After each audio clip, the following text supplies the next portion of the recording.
દર્શક મિત્રો, હું જપન શાહ, કાનમ એક્સપ્રેસ ન્યૂઝમાં આપનું સ્વાગત છે। જોઈએ આજના મુખ્ય અને મહત્વના સમાચાર। અંકલેશ્વર નગરપાલિકાના પદાધિકારીઓને બાજુ પર રાખી અંકલેશ્વર ભાજપ શહેર પ્રમુખની સીધી દખલગીરી, ઘટનાને લઈને ચર્ચા તેજ। અંકલેશ્વર નગરપાલિકાના વહીવટી અને રાજકીય માહોલમાં તાજેતરમાં બનેલી એક ઘટનાએ ચર્ચાનું કેન્દ્ર બન્યું છે।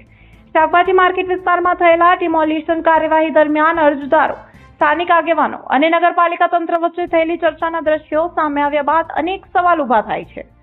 ચર્ચાનો મુખ્ય મુદ્દો એ છે કે નગરપાલિકાના ચૂંટાયેલા પદાધિકારીઓ અને વહીવટી અધિકારીઓની હાજરી વચ્ચે શહેર સંગઠનના હોદ્દેદારો દ્વારા અરજદારો સાથે સીધો સંવાદ અને રજૂઆતો અંગે વલણ અપનાવવામાં આવ્યું હતું।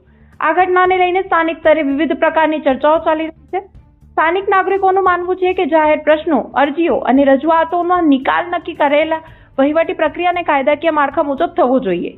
નિર્ણય લેવાની જવાબદારી નગરપાલિકાના વહીવટી તંત્ર અને ચૂંટાયેલા પ્રતિનિધિઓની ગણાય છે।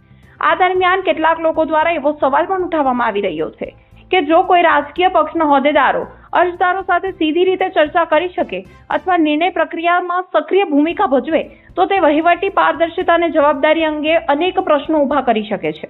જો કે સમગ્ર મામલે કોઈ સત્તાવાર નિવેદન સામે આવ્યું નથી, તેમ છતાં ઘટનાને લઈને રાજકીય અને સામાજિક વર્તુળોમાં ચર્ચા તેજ બની છે।